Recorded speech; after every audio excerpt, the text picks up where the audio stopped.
nous avons plusieurs rencontres ensemble.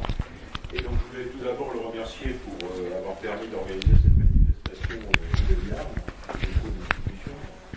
de l'immeuble de l'or. Alors c'est une idée qui est née il y a maintenant à peu près 5 mois, puisqu'on était ensemble dans une réunion. Et à l'époque, tu avais accepté comme président du groupe d'études permanent sur l'énergie de venir commenter à Paris les derniers développements de la révision du paquet énergie. Et on a la chance d'avoir avec toi un membre du comité économique et social qui connaît particulièrement bien le secteur du logement social en France. C'est donc aussi un atout pour nous et un pont, j'allais dire, naturel.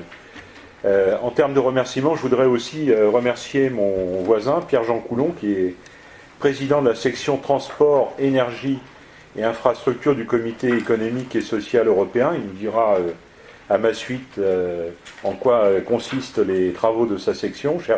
Cher président, votre présence nous honore ce matin. Je sais que vous siégez dans ce comité au titre de la CFTC.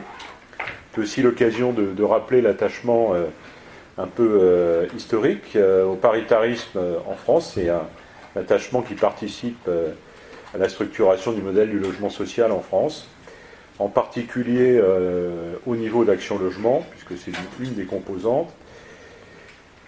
Pôle immobilier qui est aujourd'hui représenté par plusieurs directeurs de sociétés HLM, et puis aussi par Marie Sprat, qui est également vice-présidente de la Fédération des ESH, et qui est présidente de la CG2LS.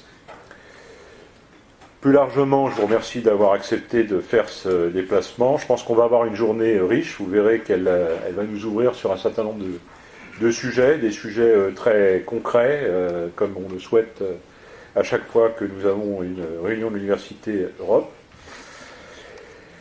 Alors aujourd'hui, je dirais en Europe, évidemment, les événements se sont succédés. J'en citerai quelques-uns. Le premier d'entre eux, évidemment, c'est le Brexit, qui est marque qui aujourd'hui se met progressivement en œuvre. C'est évidemment quelque chose qu'on n'a pas souhaité, mais qui progressivement est en train de se régler. Et puis il y a un deuxième événement, mais qui est un événement, celui-là, plus politique, j'allais dire, au sens du développement du populisme. Vous savez qu'il y a aujourd'hui, avec le développement du populisme, je dirais un voile de défiance, je ne sais pas, le terme est peut-être un peu fort, mais en tout cas sur les institutions européennes, qui sont pourtant très importantes. On a construit l'Europe, c'est une œuvre de longue haleine, c'est une œuvre qui dépasse chacun d'entre nous, évidemment. À titre personnel, je vois ces interrogations, elles me désolent, et je pense que notre engagement doit être encore plus fort. Et je pense que le temps que nous consacrons et l'énergie que nous consacrons aux questions européennes, c'est un temps utile, c'est un temps essentiel, non seulement pour nous, mais également pour les générations qui nous suivent.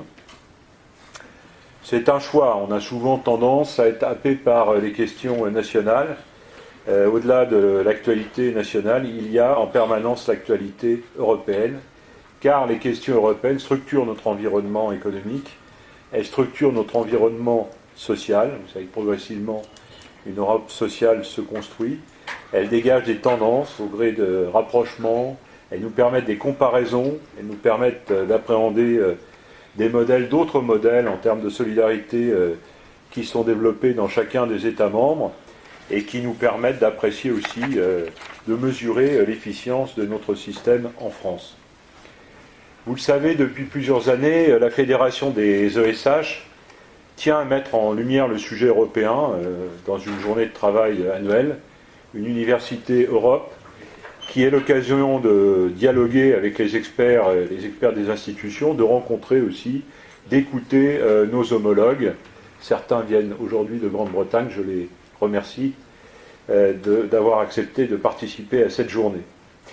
Au-delà du symbole, l'engagement sur les questions européennes, c'est aussi une nécessité, car si le domaine du logement social n'est pas strictement sensu un domaine européen, on retrouve donc l'influence européenne au travers d'un certain nombre de directives qui, elles, nous concernent, sont évidemment d'actualité. Les thèmes de cette journée de travail vous donneront et donnent un aperçu des défis du secteur et de ce que nous devons préparer et de ce que nous devons mettre en œuvre dans les années qui viennent. Alors nous avons choisi dans une première table ronde, après la présentation qui sera faite par le président et par Stéphane Buffetot, peut-être Stéphane sur le Conseil économique et social européen, parce que certains connaissent bien l'institution, d'autres moins. Et donc nous aurons une première table ronde à la suite qui traitera donc de la question du logement social comme service économique d'intérêt général au regard de la réglementation des aides d'État. Vous savez que ce régime qui est applicable au logement social est interrogé de toutes parts. Bien entendu, la question d'une politique du logement social, politique résiduelle pour le logement social, sonne un petit peu comme une petite musique en arrière-fond du cas hollandais. Et donc on aura la chance d'avoir le représentant de la Fédération des bailleurs sociaux hollandais, M. Robin van Leyen, qui viendra nous expliquer ces évolutions. Je pense que là, nous avons aussi des thèmes de réflexion qui sont précieux. Dans un second temps, on essaiera d'analyser l'impact de la réglementation du SIEG sur le régime français. Et donc on a demandé à un avocat, Stéphane Rodriguez, qui est avocat ici à Bruxelles, qui est spécialiste de ces questions, et qui nous parlera des questions notamment de concurrence qui sont posées par le projet de loi Elan. Il le fera avec maître Claire Vanini, également avocate. Dans une seconde table ronde, on abordera les questions des fonds structurels, en particulier du FEDER. Le FEDER, au fur et à mesure qu'on voit certaines disparitions des aides, des subventions en France, devient un sujet ô combien important. Un sujet important parce qu'il est essentiel à la mise en œuvre de la transition énergétique. Il est aussi important pour les bailleurs sociaux de bien connaître ces mécanismes et d'apprécier les contrôles qui sont faits au titre du SIEG, parce que bien évidemment, l'intervention du FEDER est faite sous conditions. La préparation du budget de l'UE pour la période post-2020 fait peser certaines incertitudes sur les fonds structurels. Donc là, dans le cadre de la plateforme politique que nous préparons dans le cadre de la nouvelle mandature, on aura aussi évidemment ce sujet qui sera posé sur la table. On en discutait, je l'abordais avec certains d'entre vous hier. Je pense que c'est quelque chose où on doit être extrêmement attentif. Monsieur Pascal Gruzel, donc de l'Association des régions de France, et si je puis dire en première ligne dans la défense des fonds structurels. Donc vous aurez l'occasion tout à l'heure de nous indiquer votre vision sur ce sujet et de nous éclairer sur les enjeux des négociations qui sont en cours, évidemment qui concernent la France, qui est un utilisateur important, et le logement social, on ne le sait pas suffisamment, est aussi un utilisateur extrêmement important en termes de fonds structurels. Nous passerons ensuite la parole à Madame Sorka Edwards, qui nous donnera donc le point de vue d'Housing Europe sur l'aspect pan-européen et nous permettra de mesurer l'impact des fonds structurels à l'échelle communautaire. Julien Dijol nous présentera donc une étude qui a été réalisée par Housing Europe et la Caisse des dépôts. Là aussi, l'idée, c'est de mieux éclairer le sujet et de voir comment, au-delà des fonds structurels, on peut coupler un certain nombre d'autres sources de financement dans le cadre d'un sujet qui vous est cher, qui est celui de la rénovation énergétique. Enfin, cet après-midi, dans une troisième table ronde, on essaiera de mieux saisir les opportunités que nous offrent les autres instruments financiers. C'est mis en place par l'Union européenne. On le fera avec Laurent Guéquer.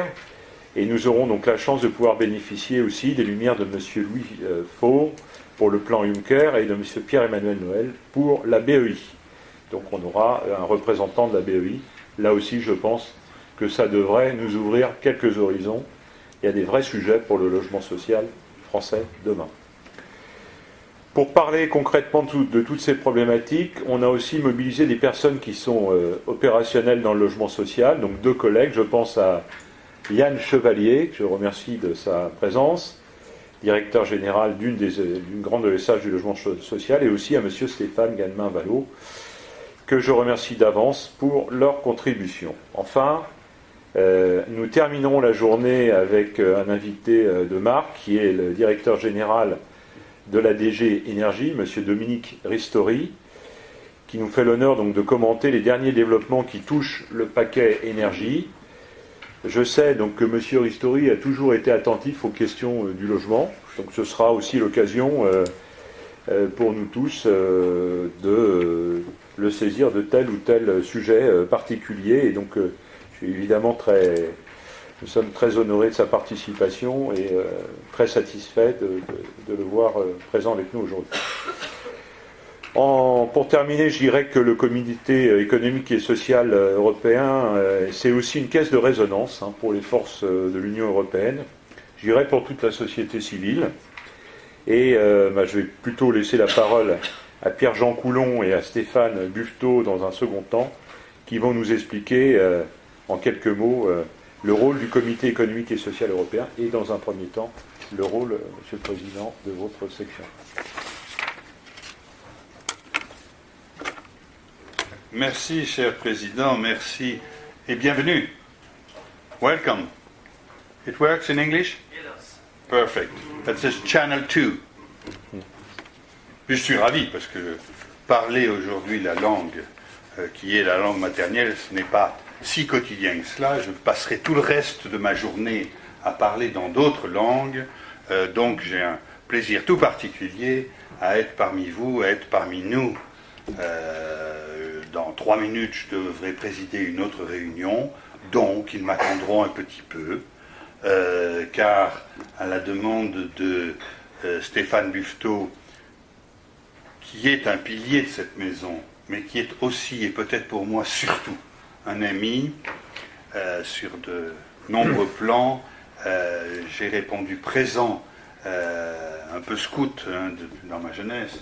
J'ai répondu présent, parce que toujours présent à la demande de Stéphane, pour vous faire ce mot d'introduction et d'accueil. Et quand je dis d'accueil, c'est l'accueil dans cette maison qui est la vôtre. Nous sommes ici dans la maison de la société civile européenne.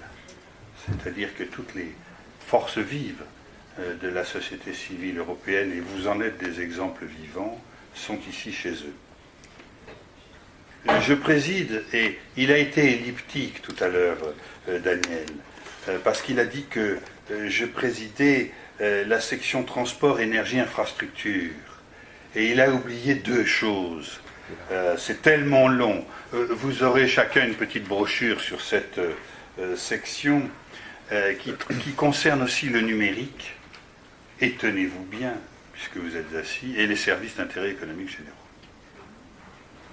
Puisque c'est dans cette section que sont débattues, que sont échangées les questions des services d'intérêt économique généraux. Il y a quelques années, nous avons d'ailleurs à l'intérieur même de cette section créé 4 groupes d'études permanents, l'un sur l'énergie, l'autre sur le transport, l'autre sur le numérique en français, Digital Agenda, et le 4e sur les services d'intérêt économique généraux. Et ce, non pas pour travailler en silo, mais justement pour essayer de déterminer dans chacune de ces grandes thématiques de la vie des citoyens européens, de la vie des entreprises européennes, de la vie socio-économique de l'Europe, essayer de déterminer quelles étaient les transversalités, finalement, entre ces différentes thématiques. Et au jour d'aujourd'hui, on se rend compte que, sans vouloir paraphraser quiconque, tout est dans tout et tout est dans l'un, mais il y a en permanence des transversalités et des obligations de saisir de façon globale et de façon transverse les grandes thématiques. Lorsque vous construisez un logement ou lorsque vous le rénovez, il y a des questions qui sont prégnantes, bien évidemment dans la construction, proprement dite, mais aussi dans les questions d'énergie, mais aussi dans les questions de transport, l'accessibilité du dit logement, mais aussi dans les questions numériques, puisque celui-ci est présent partout. Et parlons-nous d'un service économique général, d'intérêt général, ou un service d'intérêt général tout court, ou à la française un service public. Pas obligatoirement d'ailleurs réalisé par une entreprise publique.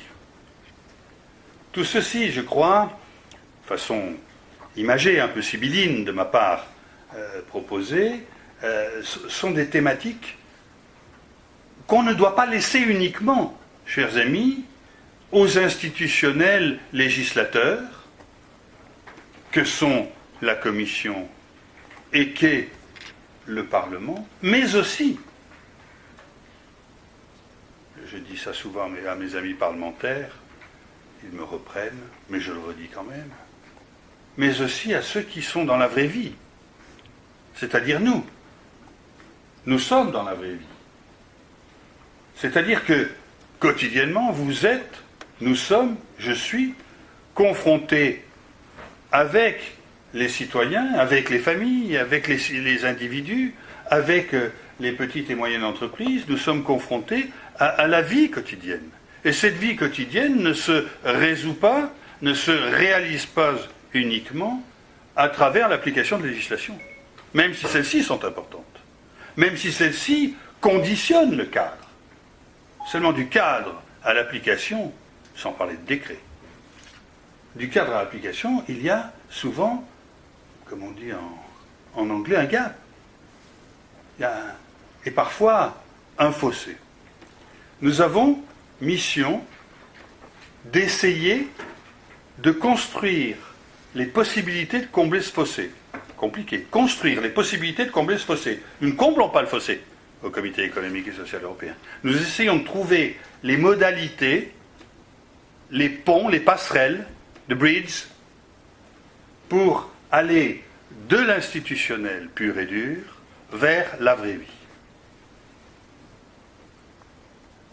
Daniel, je vous appelle Daniel. Daniel a parlé du paquet énergie, qu'on a appelé le paquet hiver, il y a quelque temps. C'est 6200 pages de textes législatifs et annexes qui ont produit 11 directives, 7 règlements. Nous avons, j'allais dire digéré, il faut commencer par les ingurgiter. Nous avons ingéré ces milliers de pages au Comité économique et social.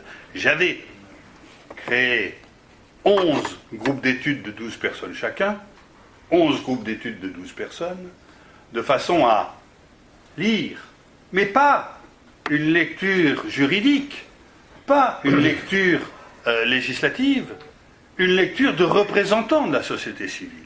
Et nous en avons sorti 14 avis, chacun des avis ne faisant qu'une quinzaine de pages, des choses très synthétiques, des choses permettant de dire oui, ce que vous dites là est réalisable à échéance 2. Là, vous prenez vos désirs pour des réalités, c'est peut-être pas la façon exactement comme telle que nous écrivons, mais ça veut dire ce que ça veut dire, et là, vous vous fourvoyez totalement. Et avec mon ami Dominique Ristori, que vous verrez cet après-midi, et que je rencontre quasiment toutes les 2 semaines, nous avons passé, et ses équipes, des jours et quelques belles soirées, à essayer de leur expliquer que, certes, leur législation était intéressante, certes, leur législation était digne d'être mise en application, en plus c'est une obligation, mais qu'il y avait quand même de la coupe aux lèvres, il y avait quand même une petite distance. Et que cette distance, c'était la mise en œuvre. Ne croyez pas, chers amis, que je dis cela pour vous passer la pommade. C'est parce que c'est la vie. Et la vraie vie, elle est là.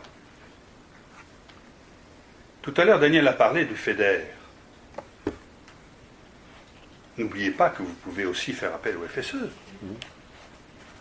Et en particulier sur un sujet extrêmement important, au cœur duquel je suis totalement confronté aujourd'hui, c'est celui de la précarité énergétique. J'ai été sollicité il y a quelques semaines pour faire partie du nouveau observatoire de la pauvreté énergétique qui s'est installé en Europe. Donc cet observatoire de la pauvreté énergétique, que nous avions appelé de nos voeux dans un avis du Comité économique et social européen, 4 ans après cet avis, la Commission a décidé de le mettre sur pied. Seulement, elle n'a retenu du terme observation, que le premier élément, observer, ça ne me suffit pas. Observer, faire de belles études, l'université de Leeds a été sollicitée pour faire des études sur la pauvreté énergétique à l'intérieur de l'Union européenne, point. Et moi, ça ne me va pas. Et moi, j'ai dit à Dominique Ristori, j'ai dit au commissaire en charge de ces questions, Arias Cagnete, j'ai dit aux représentants du Parlement qui s'occupent de ça, j'ai dit au chef de rubrique de cette question à l'université de Leeds, nous, on veut aller plus loin. Observer, oui, mais moi, je voudrais déjà qu'on fasse des observations. Et pourquoi pas des propositions? Et que ces propositions ne soient pas uniquement l'appel à des opérateurs énergétiques comme EDF, Enedis ou je ne sais qui, parlons français, mais aussi que nous essayons de déterminer un certain nombre de paramètres et nous essayons de déterminer un certain nombre de lignes directrices européennes. Et non pas 28 paramètres, 28 lignes directrices, etc., etc. Voilà des choses, si vous voulez, qui sont notre rôle, qui sont notre job, qui ne peuvent être que proposées, réalisées, débattues par les représentants de la société civile organisée. Et c'est ce que nous essayons de faire. Je vais m'arrêter là parce que Stéphane va vous parler de façon un peu plus large. Vous avez chacun une brochure là-dessus. Je vous redis, avec beaucoup de sincérité et toute ma joie de vous voir ici. Et par rapport à ce que je viens d'effleurer sur l'Observatoire de la pauvreté énergétique européen, il n'est pas impossible, cher Daniel, chers vous tous, que nous nous voyions à nouveau. Car j'ai bien l'intention de faire descendre sur le terrain les troupes qui vont travailler avec moi. Maigres troupes, bien sûr, mais vous savez, la qualité est toujours meilleure que la quantité. Nous allons essayer d'aller au cœur de ceux qui sont confrontés à ça. Rencontrer ATD Quart Monde ou rencontrer l'Union des caisses d'action sociale françaises, c'est bien, c'est nécessaire, c'est utile, mais rencontrer ceux qui s'occupent du logement social dans un pays comme le nôtre, c'est aussi bien, c'est aussi important, et c'est aussi générateur, me semble-t-il, de réponses de la société civile par les représentants de la société civile que nous sommes. Très bonne journée.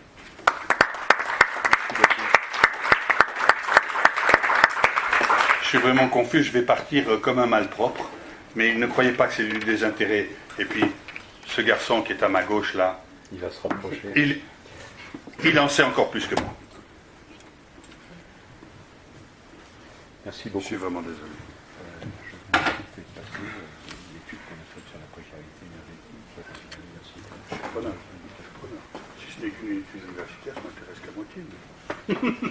Un peu plus que ça. Bonne journée, Stéphane. Stéphane Buffetot. Oui, alors bienvenue dans cette maison. Je vais en dire deux mots parce qu'après on va rentrer dans le vif du sujet. Ce n'est pas l'institution de l'Union européenne la plus connue. Et pourtant c'est une vieille institution qui a été créée par le traité de Rome. Donc, alors je rappelle qu'à l'époque, je ne vais pas vous faire, si un jour ça vous amuse, je pourrais vous faire une conférence sur l'histoire de l'Union européenne, mais ça peut être un peu long. Mais à l'époque, je vous rappelle que le Parlement européen n'existait pas sous la forme qu'il a aujourd'hui. C'était une assemblée parlementaire. Et en fait, c'était des députés des 6 premiers États membres qui étaient délégués à cette assemblée parlementaire européenne. Donc, il faudrait d'ailleurs, ce n'était pas un si mauvais système, parce que ça faisait un lien très fort entre l'Union européenne et les États membres. Et avec l'élection au suffrage universel direct, le lien s'est un peu distendu. Et le Parlement européen, dans lequel j'ai siégé et que je connais bien, c'est une institution un peu hors sol parfois. Et donc le CES à l'époque avait un rôle très important. parce que comme l'Assemblée parlementaire de l'Union européenne était vue d'ailleurs d'un regard un peu soupçonneux par les États membres, le CES était très important. Il agit aussi pour l'Euratom. Alors, petite histoire drôle, comme les traités européens, notamment le traité de Rome a été modifié par toute une série de traités, Maastricht, Lisbonne, Nice, enfin, tout ce qu'on veut, les compétences ont changé. Mais par contre, le traité Euratom n'a jamais été modifié. Et donc, pour tout ce qui est énergie atomique, l'Assemblée délibérante n'est pas le Parlement européen, mais c'est le Comité économique et social européen. C'est une bizarrerie, mais comme on n'a pas touché au traité Euratom, c'est resté le vieux système. Alors, dans ce CES, en principe, figurent les représentants de la société civile organisée, c'est le terme technocratique en usage. Il y a 3 groupes. Un groupe des employeurs auquel j'appartiens, un groupe des salariés auquel appartient mon ami Pierre-Jean Coulon, et un groupe des activités diverses. Alors il y a aussi bien des agriculteurs que des associatifs, des PME. Au demeurant, à ma grande surprise, je n'ai jamais vu de représentant dans ce groupe. Ça fait 15 ans que je siège ici. Je n'ai jamais vu de représentant du logement social. Or, à la limite, le logement social pourrait effectivement être représenté dans cette 3e catégorie. Alors il se trouve que finalement, c'est moi qui le représente dans la catégorie des employeurs. Mais voilà, c'est comme ça. Alors, comment ça marche? En fait, il y a un tour de bête, si je puis dire. Les membres des 3 groupes alternent aux différentes fonctions. Donc Pierre-Jean Coulon, qui était président de l'Athènes, en fait, m'a succédé, parce qu'avant lui, c'était moi le président de la section transport, énergie, infrastructure. Et bon, c'est des mandats de 2 ans et demi renouvelables, et puis ensuite, c'est un autre groupe. Donc, groupe 1, groupe 2, groupe 3.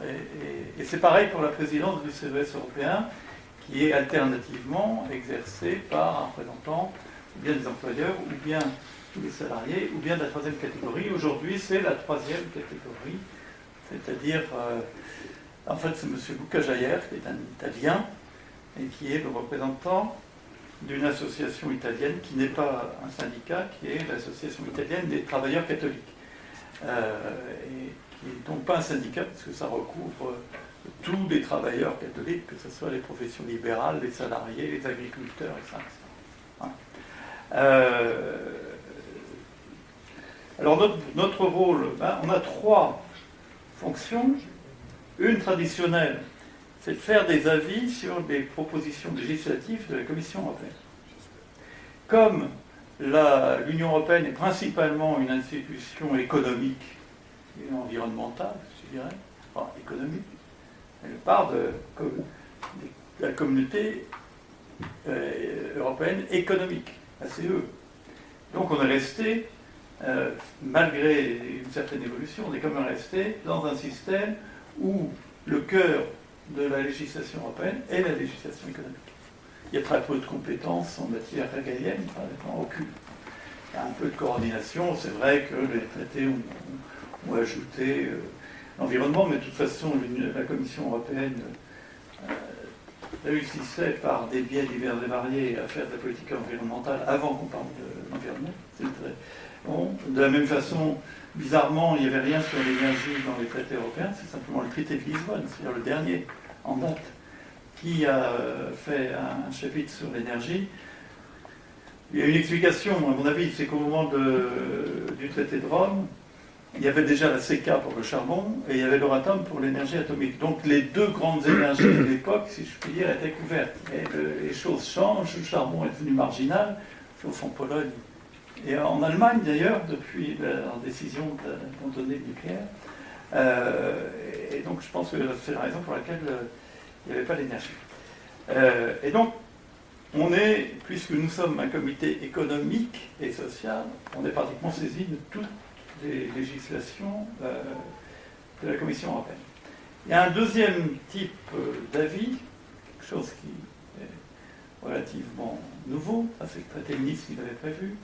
C'est que vous savez que dans la complexe architecture de l'Union européenne, il y a une présidence tournante tous les 6 mois, qui est exercée par un État membre différent. Et donc, avant son entrée en fonction, l'État membre qui exercera la présidence demande au Comité économique et social ce qu'on appelle des avis exploratoires. En fait, ce sont des rapports sur des sujets qui paraissent particulièrement importants au pays qui va exercer la présidence. Alors je trouve que ça c'est assez intéressant parce que c'est un travail de prospective, on ne trouve pas simplement du commentaire de texte de la Commission européenne, et c'est donc quelque chose que je trouve intéressant. Et puis, pour finir, il y a effectivement le Conseil des ministres qui peut demander aussi, fait très rarement. Alors, je dis le Conseil des ministres, c'est la vieille appellation. Ça s'appelle en fait le Conseil de l'Union européenne, parce qu'il y a le Conseil européen, pas confondre. Le Conseil européen, c'est le conseil qui rassemble les chefs d'État et de gouvernement, dont le président actuel est M. Donald Tusk, polonais, qui est d'ailleurs en désaccord avec le gouvernement actuel de la Pologne, comment dire, ne contribue pas à donner beaucoup d'autorité politique à ce personnage. Il y a le Conseil de l'Union européenne, ce qu'on appelait autrefois le Conseil des ministres, qui est à la fois une institution exécutive et une institution législative. Vous savez que le Parlement qui est à côté, en fait, un Parlement, j'allais dire un Parlement croupion, il ne serait pas très content, mais je peux le dire d'autant plus que j'en étais membre, il n'a pas des compétences législatives totales. Il partage sa compétence législative avec le Conseil de l'Union européenne. Et puis la Commission a le monopole de l'initiative législative. Donc un système quand même très compliqué qui, en vérité, on parle beaucoup en ce moment de l'état de droit, c'est un nouveau terme qu'aime la nomenclature européenne. Pour tout dire, et parmi les principes de l'état de droit, il y a notamment la séparation des pouvoirs qu'avait inventé, si je puis dire, ou théorisé Montesquieu. Les institutions européennes sont l'illustration même de la confusion totale des pouvoirs. Très clair. Le Conseil de l'Union européenne est à la fois exécutif et législatif. La Commission européenne est législative puisqu'elle a le monopole de l'initiative législative. Elle est exécutive et administrative. Et en même temps, elle est juridictionnelle puisqu'elle peut engager des actions contre les États, contre les entreprises, etc. C'est donc la négation totale du principe même de la séparation des pouvoirs. Donc c'est assez amusant de voir M. Juncker reprocher ça aussi à la Pologne ou la Hongrie. Ce sont les paradoxes et les charmes de l'Union européenne, qui ne va pas très bien. Je ne vais pas je vais arrêter rapidement, mais l'Union européenne, effectivement, ne va pas très bien en ce moment, pour des tas de raisons. Il y a le Brexit, il y a le fait qu'il y a, pour tout dire, une espèce de double rupture dans l'Union européenne aujourd'hui. Une rupture ouest-est sur les questions de société, les pays de l'Europe de l'Est, ce qu'on appelle le groupe de Visegrad, Tchécoslovaquie, Slovaquie, Autriche, Hongrie. C'est un peu l'empire austro-hongrois, hein. Autriche, Hongrie, et maintenant plus ou moins l'Italie. Bon, on revient à l'empire austro-hongrois, qui descendait jusqu'à Milan, qui ne participe pas, si je puis dire, au système de pensée de l'Europe de l'Ouest, plutôt libéral, individualiste et libertaire, et qui est plus favorable à une vision organique de la société, appuyant sur des communautés naturelles. Alors donc là, il y a une rupture. Et la deuxième rupture, c'est Nord-Sud. C'est Nord-Sud sur le plan économique.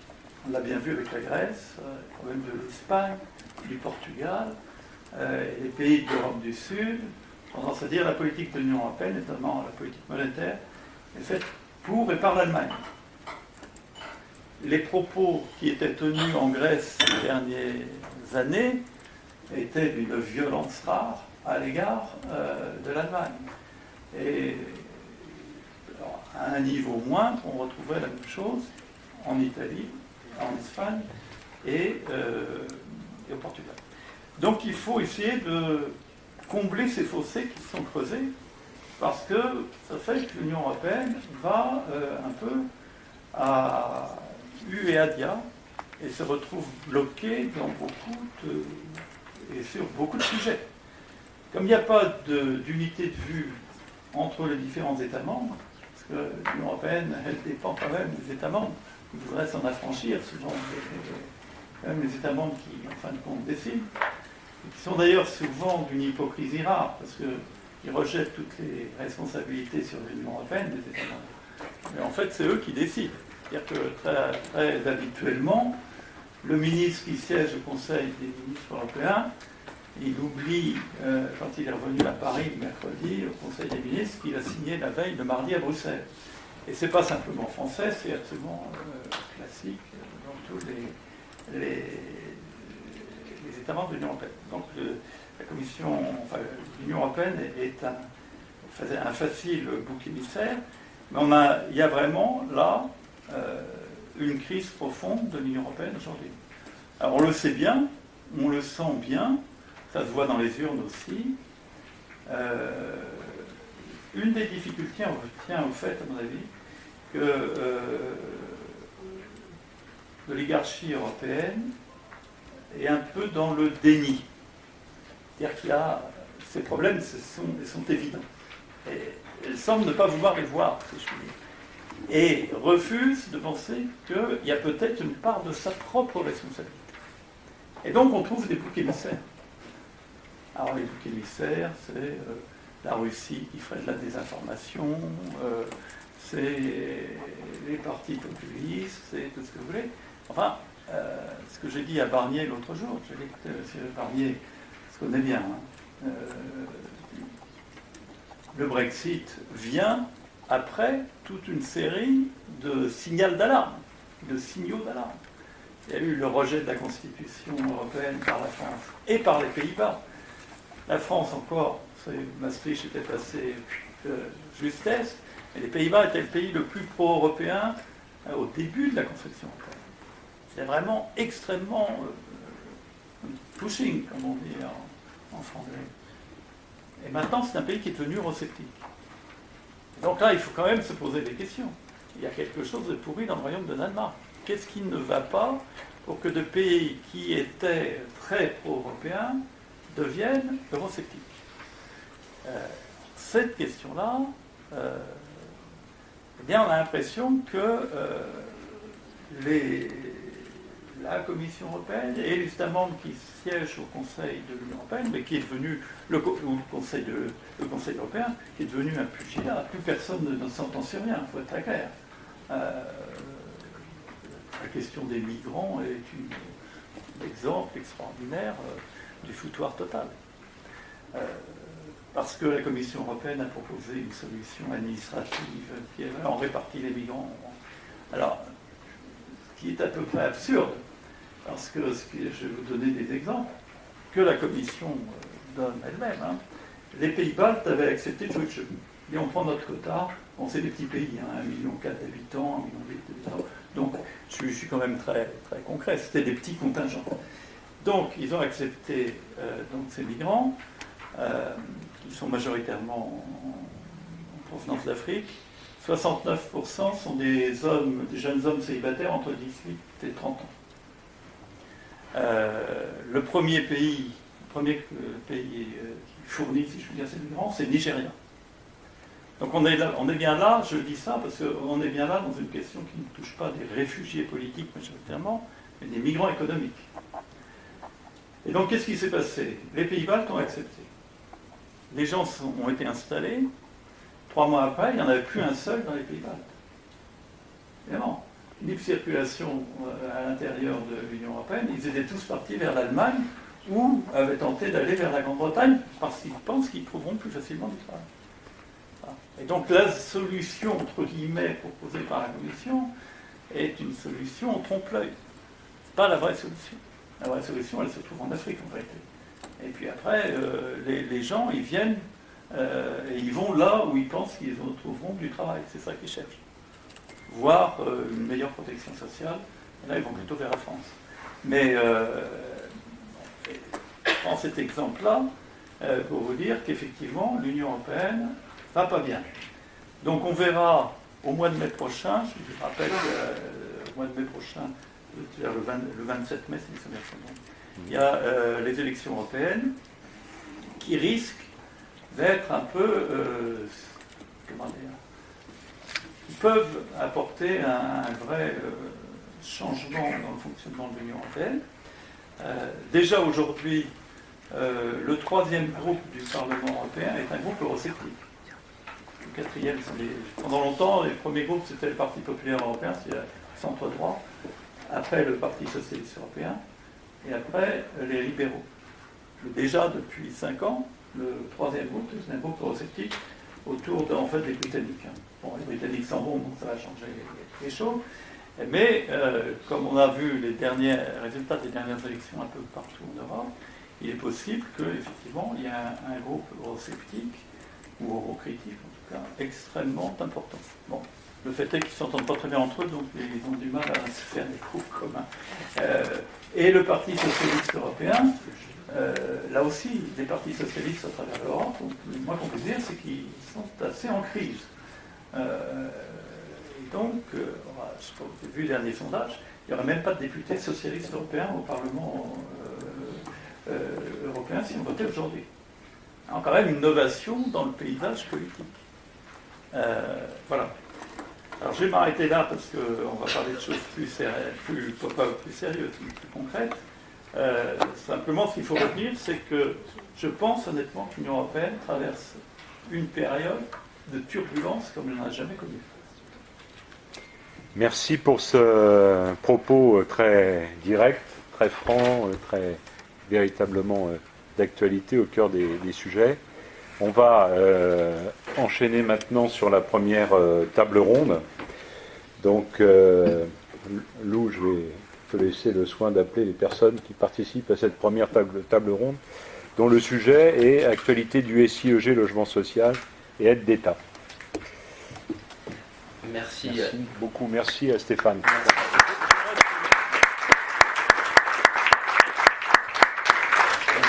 En fait, c'est un peu inconsciemment, mais le plan de la journée va revenir par ordre inverse des compétences de la commission, de la section qui nous invite. On va commencer par le SIEG, puis on va revenir sur les infrastructures, puis après ça on va revenir sur l'énergie.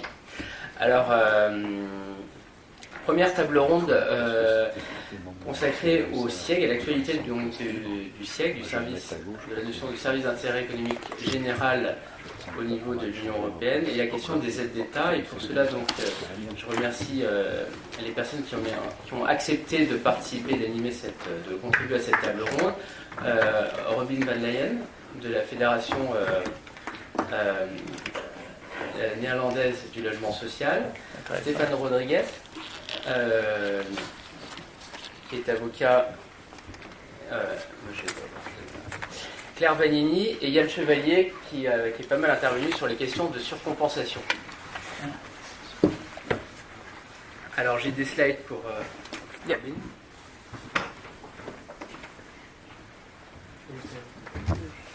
I'm not sure if the microphone is... On va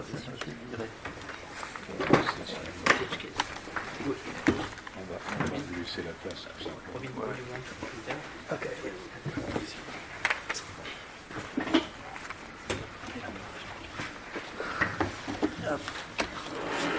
Good morning, everyone. My name is Robin van Leyen. I'll be doing my presentation in English. First of all, I would like to thank ESH for inviting me to speak here today and for organizing this interesting event. I work for ADIS, which is the Dutch Association of Social Housing Providers, as we call them in the Netherlands, housing corporations. And I will be speaking about what is known as the Dutch case. And the Dutch case is basically a legal procedure started by 5 housing corporations against the European Commission. And these housing corporations started that lawsuit in the year of 2009, which explains the title which explains the title of my presentation, a legal fight of nearly a decade.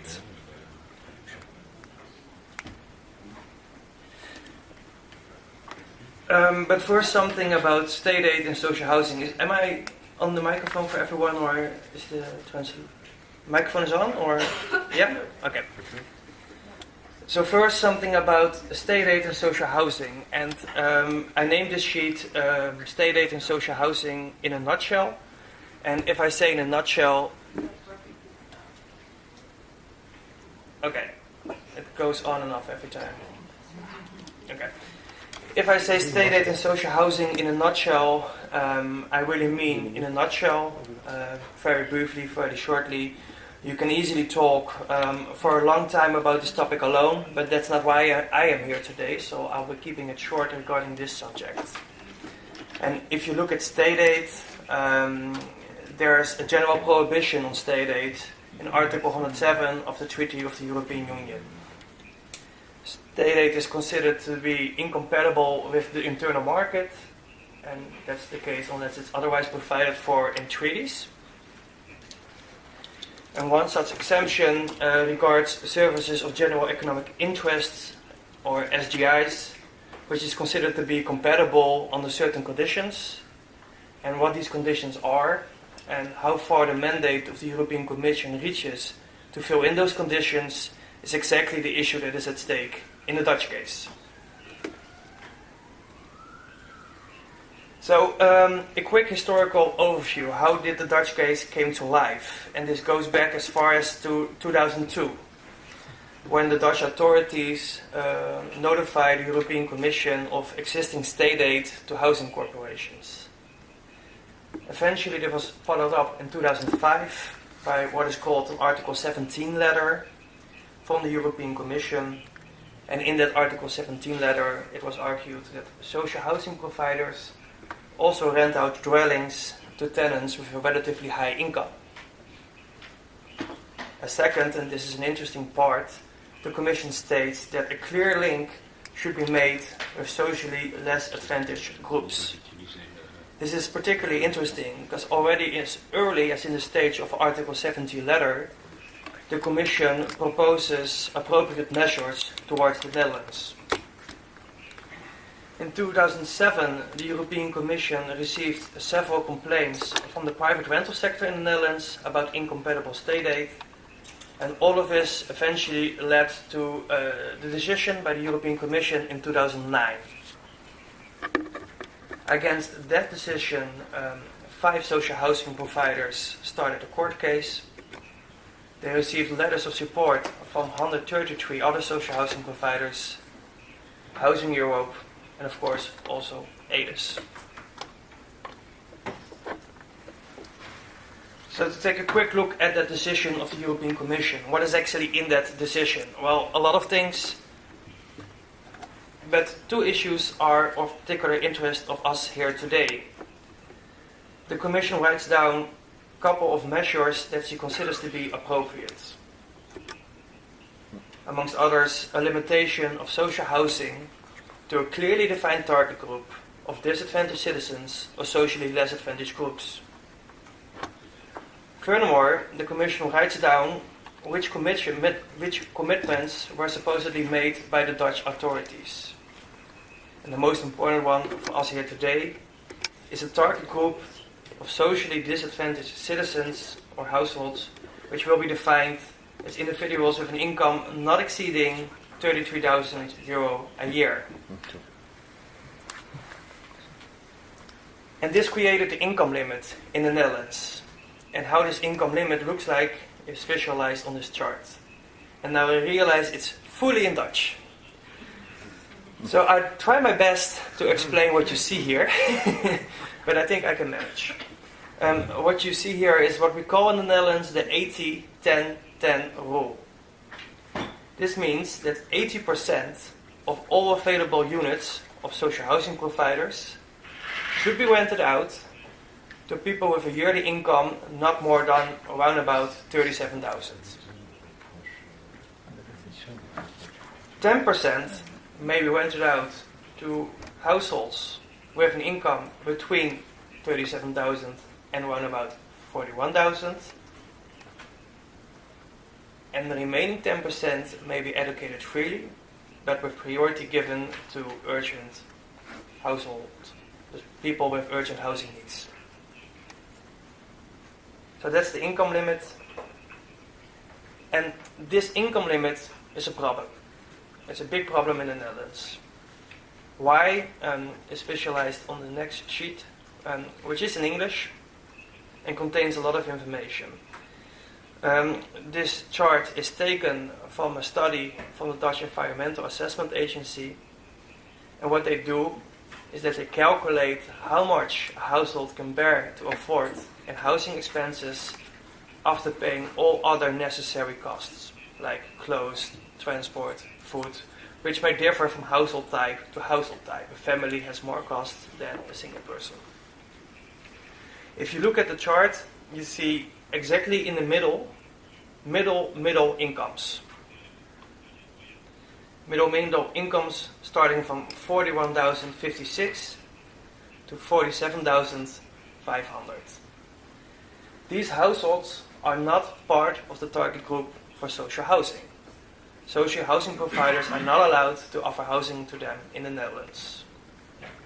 And then from the colors in the chart you can see what they can afford. And if you take a look, you see that around 30% of these households can only afford a rent of around 711 euro. If they pay more for their rent expenses, they do not have enough money for other things. If you look at one of the other income groups, low middle income groups, which is the second on the chart, starting from around 37,000 until 41,000, which is only temporary part of the target group of social housing, only 50% can afford to pay rent more than 711 euro. And just to give impression, in a city like Amsterdam, prices on the private sector start around 1,100 euro. So they can't find housing with social housing providers, and they can't afford housing on the private sector. So middle income groups struggle. So all enough reason to start a court case, which was done in 2009. And in 2018, 20th of June on 2018, the public hearing of the Dutch case took place in a general court. And this was the first time that the court had actually assessed the substance of the case itself. The first time after nearly 10 years of procedural delays. If you don't believe me, you can see the date of the court case on the picture. And, well, what was brought forward? What was this public hearing all about? A couple of arguments were brought forward by the lawyers of the social housing corporations. I will name 4 of them. Starting with the first, if the European Commission intervenes in the right discretion of member states to define an SGI, she needs a very good reason for that. And that good reason should be a manifest error. And the burden of proof for that manifest error lies with the European Commission, not with the member state, but with the European Commission. If you look at the situation in the Netherlands, as mentioned before, in the Article 17 letter and the decision of the European Commission, it was stated that housing providers rent out apartments to households with a relatively high income, or even all incomes. But she never motivates this. She never argues or describes how she came to that conclusion. Is the translation not working? I can see you. Working again? Okay. So the Commission never motivates how she came to the conclusion that social housing corporations rent out apartments to people with high income or all incomes. Interesting, she never even describes what's considered to be a household with a relatively high income. Furthermore, she never made a careful analysis of the Dutch housing market. She never looked at existing housing regulations with regards to allocation policy. In conclusion, she rushed off to propose appropriate measures well before a manifest error was even established. Moving to the second point. if the European Commission intervenes in the right discretion of the member states, she may not impose her own definition of an SGI on the member state. But this is exactly what she did, and thereby she overstepped her mandate. As I stated before, in a decision it's argued housing providers rent out apartments to people with relatively high income, and a clear link should be made to socially disadvantaged groups. Furthermore, in the decision of the Commission, she argues that a link between the value of the property of social housing providers was not considered to be a solution. So she left a little space to do anything but an income limit. Even if it were the Dutch authorities that proposed the income limit herself, which I find questionable, you can ask the question, what other choice did she have? She was forced. Besides these two more legal points, the lawyers also presented the more practical problems. Middle income groups really struggle on the housing market in the Netherlands. And here, 10 years of legal delays almost worked in our favor, because everything that social housing providers warned for 9 years ago came true. So in the end, the conclusion was presented that the contested decision should be annulled.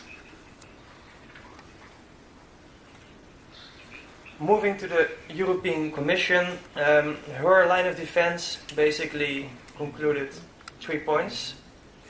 The Commission acknowledged that member states have a wide discretion with regards to the definition of an SGI. However, the Commission argued that she may verify whether the member state concerned made a manifest error in defining such an SGI. In the Netherlands, social housing was, according to the Commission, not limited to a clearly defined target group, so there was a manifest error in place. And yes, the Commission acknowledged that she considered a clearly defined target group of less advantaged groups as appropriate, but it was the Netherlands that came up with the income limit. So what you see here are two different versions of reality. Who came up with the income limit, the Netherlands or the European Commission? The General Court also asked several questions towards both parties, and one question is particularly interesting for us here today, being what would be the implications of a possible annulment, what it would actually still mean 9 years later. And we believe that if the decision is annulled, that the Netherlands can decide for themselves who has access to social housing.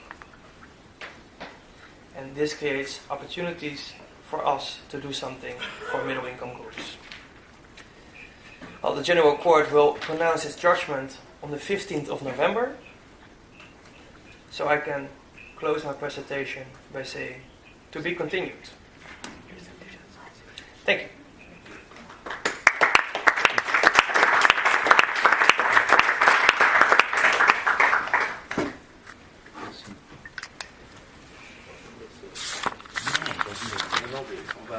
Merci beaucoup, Robin.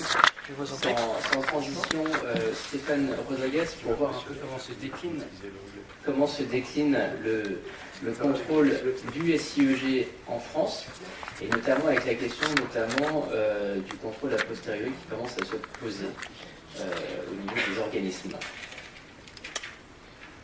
Merci beaucoup, Lou.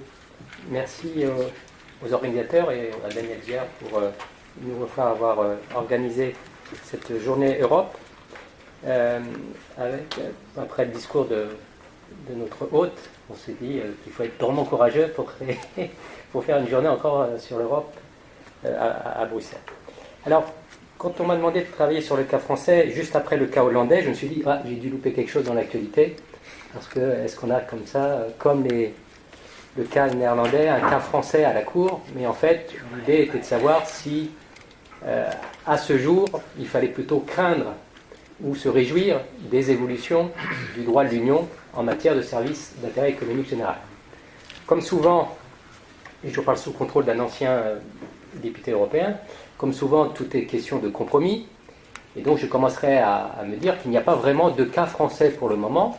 Il faut se réjouir plutôt de la situation. Mais que, comme souvent, il y a lieu à compromis et que, très souvent également, le diable se loge dans le détail.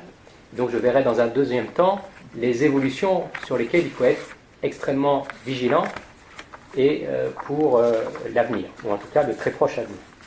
Alors il faut plutôt se réjouir à ce stade je pense, de la position de l'Union européenne, parce que tout d'abord, les traités protègent a priori les services d'intérêt économique général. Comme vous le savez, ça a été rappelé par mon prédécesseur, il y a dans les traités un corpus d'articles suffisant pour établir, consolider un régime dans chaque État membre de services publics. Je ne vais pas revenir sur le cadre que vous connaissez bien, l'article 106, paragraphe 2 notamment du traité, l'article 14 hérité dans sa version actuelle du traité de Lisbonne, mais je voudrais juste rappeler un cas français qui remonte déjà à 1991, qui était dans le domaine des télécommunications, où la Cour de justice a très clairement rappelé l'esprit dans lequel les acteurs européens doivent gérer la question des services publics créés par les États membres. Et la Cour dit ceci, et je pense que ça n'a pas pris une ride, il s'agit de concilier l'intérêt des États membres à utiliser certaines entreprises en tant qu'instrument de politique économique ou sociale avec l'intérêt de l'Union au respect des règles de concurrence et à la préservation de l'unité du marché commun. Il y a donc bien une balance, un équilibre à trouver. Et pour le moment, on peut penser que la Commission a trouvé cet équilibre, notamment parce qu'elle a reconnu officiellement le logement social comme un service d'intérêt économique général. On aura peut-être l'occasion d'en reparler avec ma consoeur, notamment la décision de 2012 sur les compensations de services publics, qui exempte de notification les compensations accordées à des entreprises chargées de la gestion d'un service d'intérêt économique général, du logement social notamment.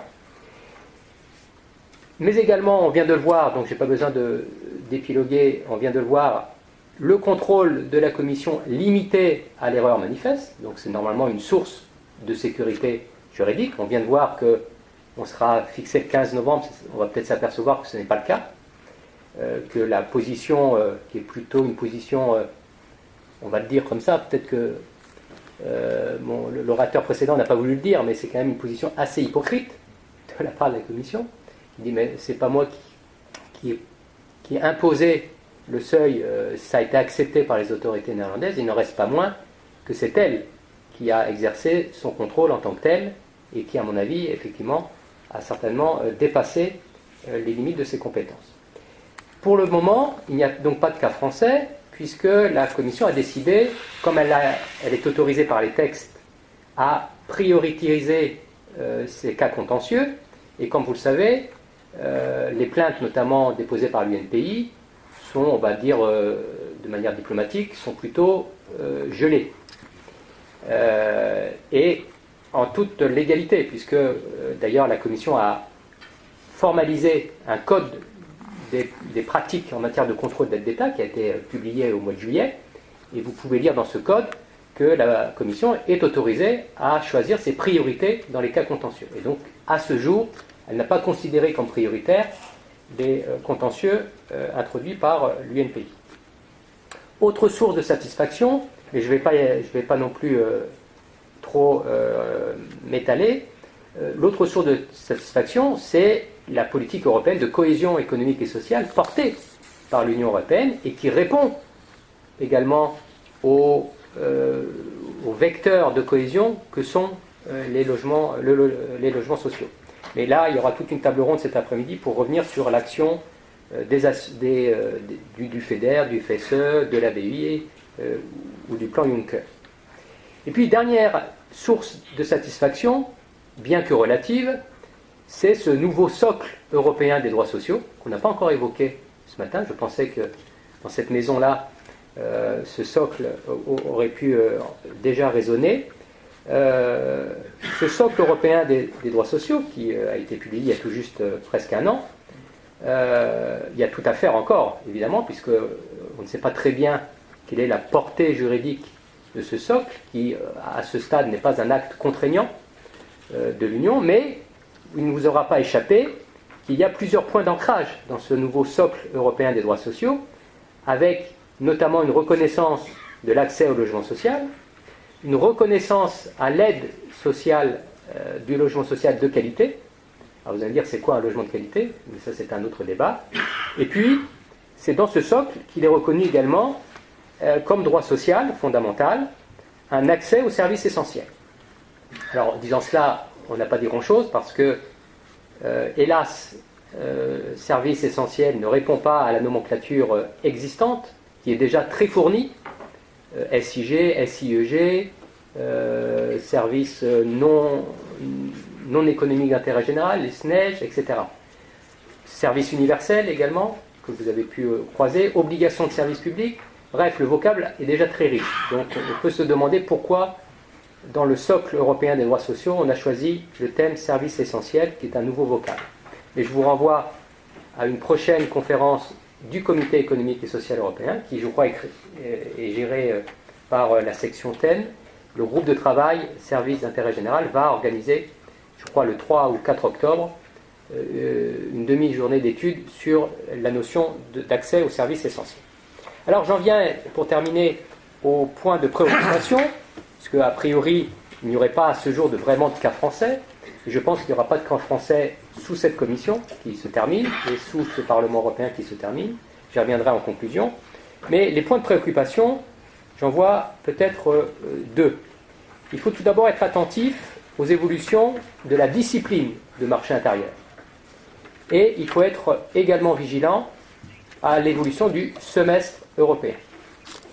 Sur l'évolution de la discipline du marché intérieur, c'est évidemment la discipline aide d'État, le contrôle des aides d'État, qui peut poser problème. On y reviendra avec ma consoeur certainement sur l'aspect fiscal, donc je ne rentrerai pas dans ce débat, et notamment à l'heure de l'écriture de la loi Elan. Mais moi je voudrais axer mon propos sur le contrôle des surcompensations tel qu'il résulte de la décision de 2012 que je citais tout à l'heure de la Commission, en application de la jurisprudence Atmark, qui, à mon sens, ouvre deux questions et qui n'ont pas trouvé vraiment de réponse à ce jour. Tout d'abord, comme vous le savez peut-être, rien n'interdit à une entreprise comme le logement social en charge d'un service d'intérêt économique général de mener son activité avec un bénéfice dit raisonnable. Or, à ce jour, il n'y a pas véritablement de prise de position de la Commission sur ce que serait un bénéfice raisonnable dans le logement social. Et je voudrais attirer votre attention sur le fait que la décision de 2012 non seulement organise le contrôle de surcompensation, mais ajoute aussi et incite les États, encourage les États, je n'ai pas dit impose, mais encourage les États à introduire, je cite, des critères incitatifs liés notamment à la qualité du service et au gain d'efficience productive. Et ça, je peux vous dire qu'il faut être attentif à cela, parce que la Commission teste actuellement des critères d'efficience dans d'autres domaines de services publics, notamment celui des services postaux et celui du transport public maritime, notamment des liaisons entre continents et îles, qui sont considérés comme des services d'intérêt économique général. Et il n'est pas impossible qu'une fois qu'elle aura développé sa doctrine sur les gains d'efficience, ça commence à essaimer dans d'autres secteurs, et y compris donc celui du secteur social. Et puis, la deuxième question ouverte sur les contrôles de surcompensation, c'est de se poser la question de l'efficacité du contrôle. Est-ce qu'il y a effectivement contrôle de la surcompensation? Et là, évidemment, on tombe dans le domaine du logement social en France sur le rôle dévolu à l'ANCOLS, à l'Agence nationale de contrôle du logement social. Alors je me suis amusé à lire les derniers rapports d'activité de l'ANCOLS. Bon, il y a plus rigolo, mais on tombe quand même, dans le rapport 2016 par exemple, sur un contrôle de surcompensation très intéressant qui est tombé sur l'OPH Amaris, ça se passe en Haute-Marne, où ils ont découvert qu'il y avait effectivement une surcompensation, et notamment, et le cas était intéressant, une surcompensation entre les aides nationales et les aides européennes. Ce qui prouve que le cumul d'aides européennes n'autorise pas de facto ou de jure le non-respect, par ailleurs, de la surcompensation. Voilà un exemple très concret, et on parlait quand même de surcompensation de plus de 60 millions d'euros, donc c'était quand même pas n'importe quoi. Voilà un cas concret où le contrôle doit englober à la fois ce que vous recevez en aide nationale et ce que vous recevez au titre des aides européennes. Alors, vous allez me dire, un cas sur 3 ou 4 rapports que j'ai lus, c'est pas énorme. L'explication tiendrait, d'après les autorités françaises, notamment vous savez que chaque État doit rendre un rapport tous les 2 ans à la Commission sur comment j'ai contrôlé les surcompensations, notamment. Et dans le dernier rapport disponible, celui de 2016, le prochain devrait peut-être être publié d'ici la fin de l'année, dans le dernier rapport disponible 2016, là, les autorités françaises expliquent que s'il n'y a pas beaucoup de contrôle a posteriori, c'est parce qu'on fait le boulot avant, parce qu'il y a un contrôle a priori fait par l'administration, notamment sur l'équilibre prévisionnel des opérations. Mais ça ne veut pas dire qu'on a résolu le problème, puisque le contrôle a priori pose certainement, en tout cas présente certaines faiblesses à mes yeux. C'est un contrôle a priori qui se fait notamment en général sur la durée des emprunts. Or la vraie question, c'est pas la durée d'amortissement des emprunts, c'est qu'est-ce qu'on fait après avoir remboursé l'emprunt du cash qui continue à être généré par l'opération. En d'autres termes, ce n'est pas la même chose de contrôler l'opération en tant que telle que de contrôler l'organisme en général. Et donc là, il faudra être attentif sur l'évolution de ce type de contrôle, aussi bien par l'ANCOLS que par la Commission, en sachant que la Commission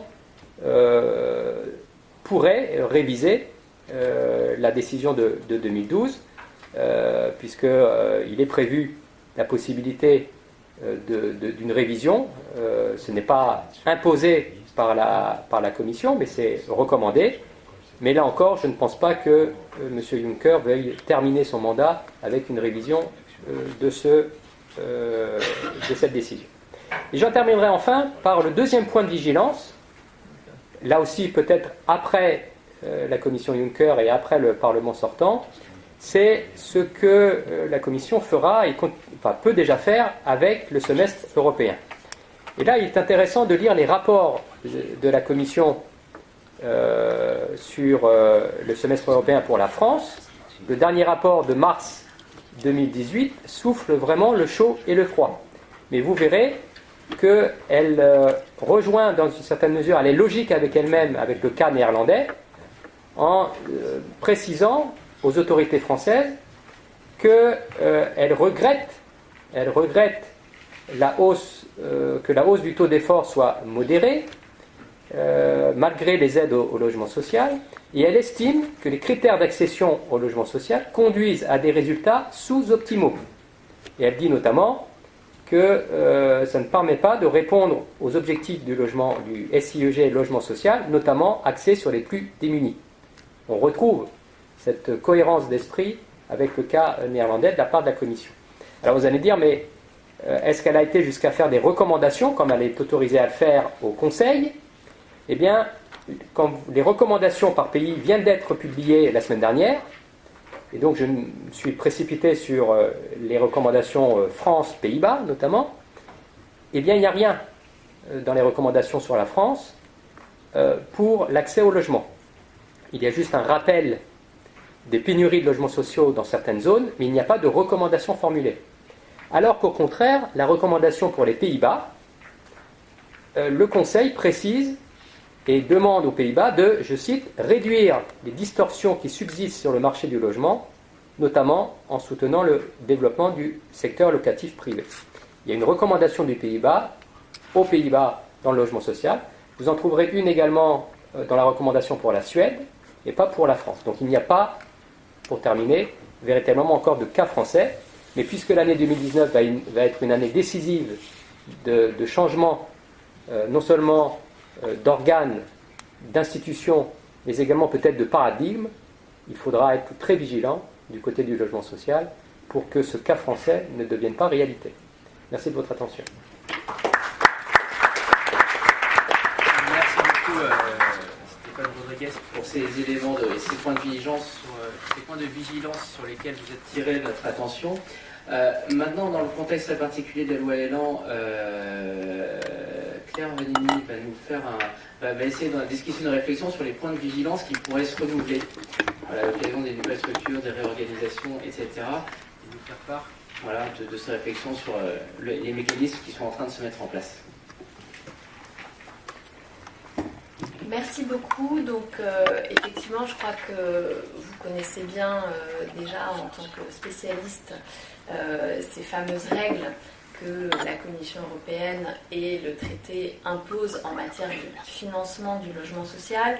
Et compte tenu du calendrier un petit peu serré et du timing un petit peu serré des interventions qui vont se succéder ce matin, je vais passer très très rapidement sur en gros la présentation des règles juridiques applicables en matière d'aide d'État qui sous-tendent tous nos débats aujourd'hui, pour me recentrer sur une vision un petit peu prospective sur le projet de loi Elan qui est actuellement qui est en discussion, dont les discussions se terminent puisque une commission mixte paritaire a été convoquée et devrait se réunir, je crois, demain. En tout cas, le projet de loi va être adopté assez rapidement et faire un petit focus en fait sur deux catégories de dispositions qui figurent dans ce projet de loi et qui intéressent plus particulièrement notre sujet de ce matin sur le financement du SIEG, du secteur du logement social au sens large. Le premier focus, ce sera sur les dispositions du projet de loi qui intéressent les acteurs, donc tout l'écosystème du logement social. Et le deuxième point dont je voudrais discuter, c'est les dispositions du projet de loi qui intéressent en fait l'organisation de votre activité, puisqu'il y a un certain nombre de dispositions qui viennent alors pour coller à ces fameuses exigences européennes. Enfin, en tout cas, c'est comme ça que ces dispositions ont été présentées.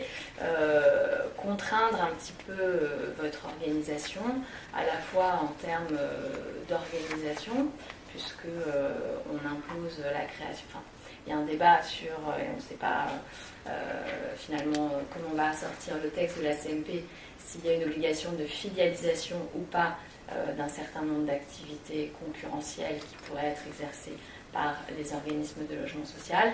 Et alors ça, je crois qu'il n'y a pas de doute, puisque les dispositions ont été adoptées dans les mêmes termes par les deux assemblées, il y aura à partir de 2021 une obligation stricte de séparation comptable de vos différentes activités. Alors juste un tout petit rappel méthodologique, donc on en a déjà parlé. Les règles du traité posent une prohibition de principe des aides d'État, c'est-à-dire des ressources publiques accordées pour le financement d'une activité économique, sauf autorisation préalable de la Commission européenne. Donc l'enjeu ici, et vous le savez, c'est que la Cour de justice considère que la notion d'activité économique est une notion large et que la Commission a considéré que l'activité de logement social, parce que potentiellement elle était en concurrence avec des activités privées de location et de promotion immobilière, est une activité économique sans préjudice de son caractère potentiel de service d'intérêt économique général. C'est bien tout l'enjeu du cas hollandais.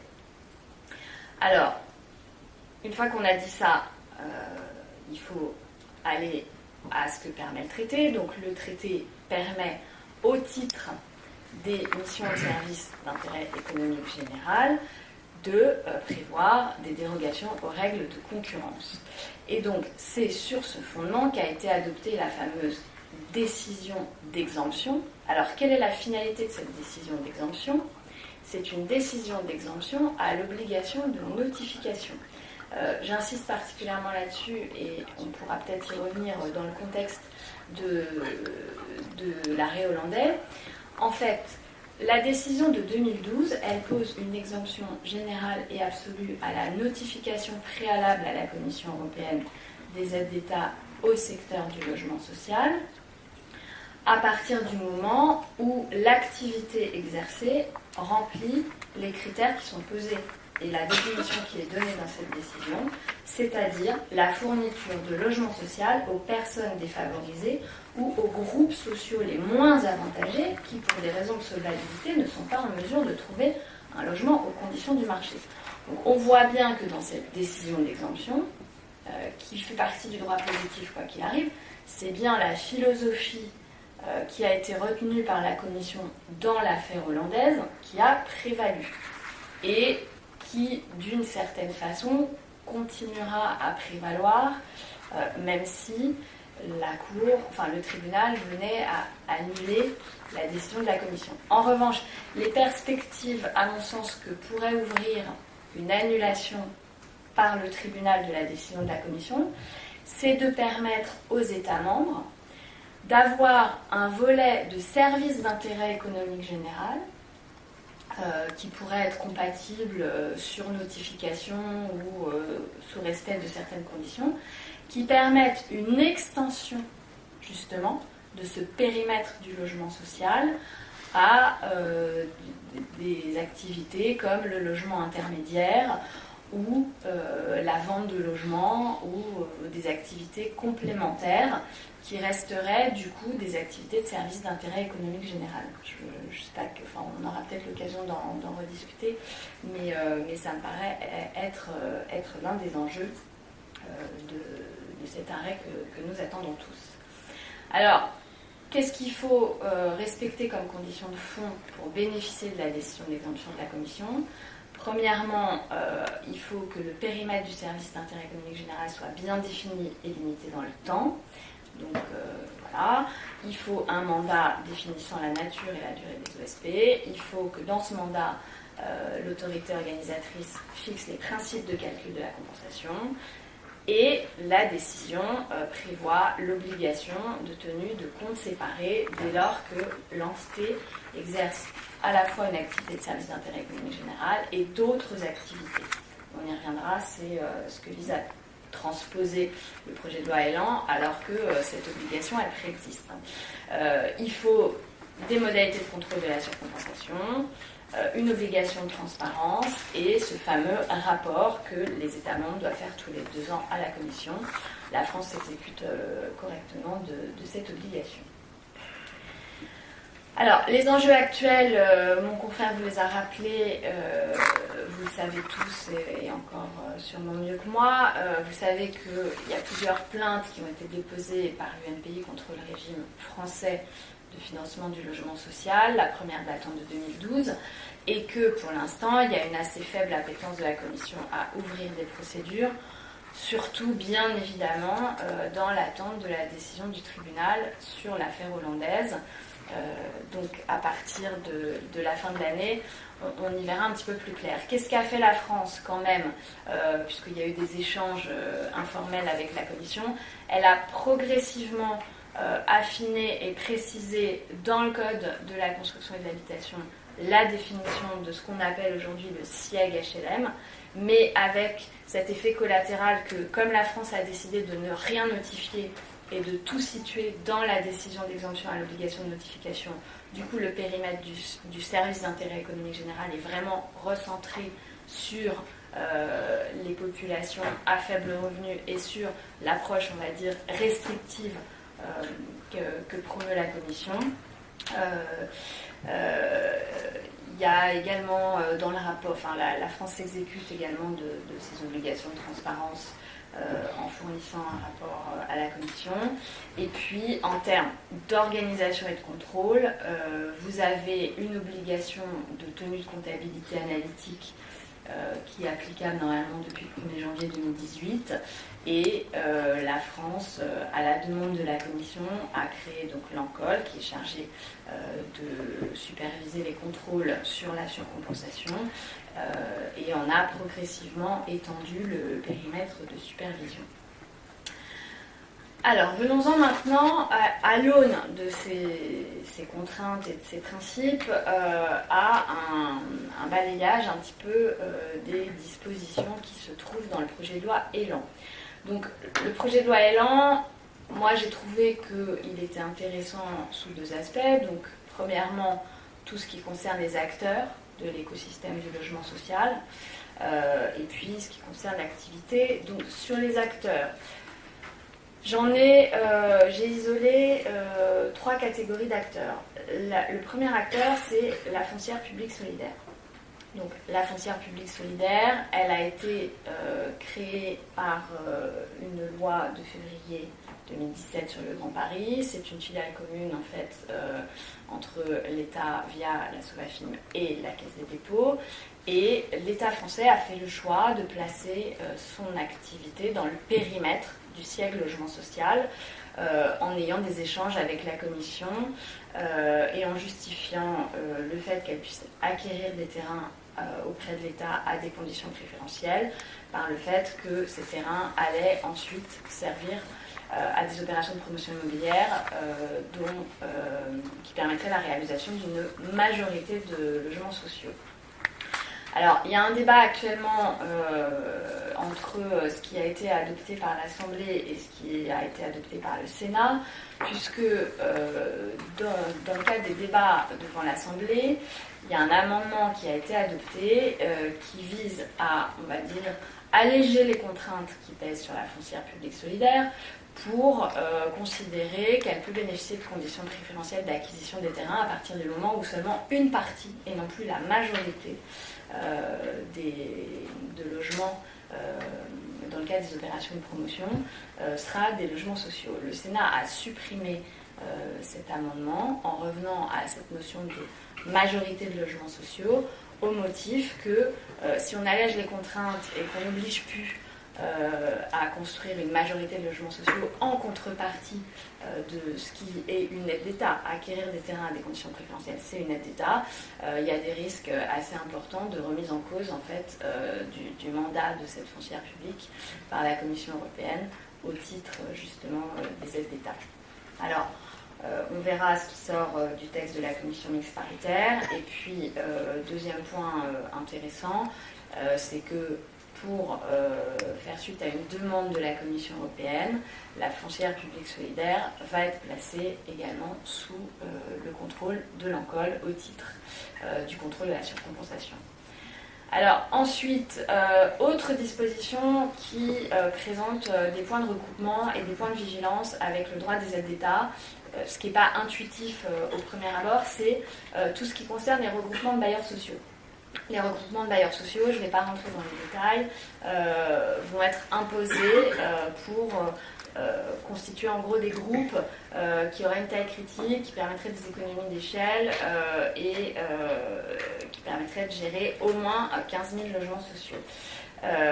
Lors de cette constitution de regroupement et cette constitution de groupe, il va y avoir, selon des modalités assez complexes et techniques sur lesquelles je ne reviens pas, des sociétés de tête de groupe, qui pourront être des sociétés de coordination, qui auront pour mission de rendre un certain nombre de services aux sociétés du groupe, moyennant des redevances. Bon, bien évidemment, dans la mise en œuvre, il y aura un certain nombre de points de vigilance sur les conditions de tarification, sur la nature des prestations qui seront rendues par la société tête de groupe aux sociétés du groupe pour évidemment rester en conformité avec le droit des aides d'État et que du coup les financements publics qui pourront être perçus par ces sociétés tête de groupe ne leur permettent pas d'étendre leurs activités de prestation de services à des activités qui ne seraient pas en lien direct avec le périmètre du logement social.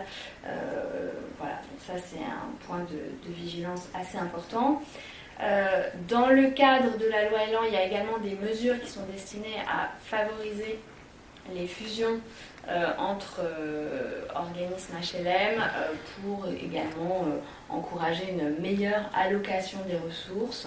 Donc il y a des dispositions qui sont destinées à faciliter la transmission de patrimoine entre organismes HLM qui n'avaient pas forcément le même statut. Il y a une possibilité qui est maintenant ouverte au SEMAGRE de fusionner avec d'autres organismes HLM. Là, l'enjeu, il ne faut pas le négliger, qui est très important aussi en matière d'aide d'État, c'est que la Commission européenne considère que tout ce qui peut être apport en capitaux, valorisation de transfert de patrimoine à l'occasion de ce genre d'opération est analysé sous l'angle des aides d'État et qu'il ne faut donc pas, d'une certaine façon, que le patrimoine transféré qui est un parc locatif, par exemple, de logements sociaux qui aurait été construit et financé par des fonds publics, ne soit survalorisé ou sous-valorisé pour qu'il n'y ait pas de transfert de ressources d'État et d'aides d'État qui partent, on va dire, au moment de ces fusions et de ces regroupements et qui, du coup, fuitent en dehors du périmètre du logement social. Donc ça, c'est un enjeu aussi assez important. Et dernier point pour ce qui concerne les acteurs, c'est la création par l'article 29 d'un nouvel acteur et d'une nouvelle catégorie d'acteurs dans ce périmètre du logement social, qui est la société de vente HLM. Donc, cette société de vente HLM, très certainement, elle sera mise en place conjointement par le groupe Action Logement et la Caisse des dépôts. Bien évidemment, la loi renvoie, le projet de loi renvoie à des décrets en Conseil d'État le soin de préciser un petit peu la mise en œuvre de tout ça. Et elle aura pour objet unique l'acquisition de biens immobiliers appartenant à des organismes HLM en vue de la vente de ces biens. Donc ces biens, par contre, continuant à être gérés par les organismes HLM. Et il y aura également dans la mise en œuvre de ce nouvel opérateur un certain nombre de points de vigilance et un certain nombre de questions restent en suspens pour que cette société de vente HLM soit son activité, son financement et les transferts de ressources qui vont en découler soient conformes aux règles relatives aux aides d'État, qui sont les modalités de valorisation des biens acquis par la société de vente HLM. Que va-t-il advenir des fonds reçus en contrepartie de la vente? Est-ce qu'il y aura une obligation bien prévue par un texte réglementaire de réinvestissement obligatoire dans la construction ou dans l'acquisition de parcs de logements sociaux? Voilà, tout ça pose des questions auxquelles il faudra prêter vraiment attention, qui est quel va être le statut de cette société de vente HLM par rapport également au périmètre du SIEG HLM, puisque la société de vente HLM pourra vendre ce parc locatif aux personnes physiques qui habitent dans les logements sous conditions de ressources, mais pas que. Elle pourra vendre aussi à un certain nombre de personnes morales, et donc ces transferts immobiliers, il n'est pas évident qu'ils rentrent, eux, dans le périmètre du SIEG HLM.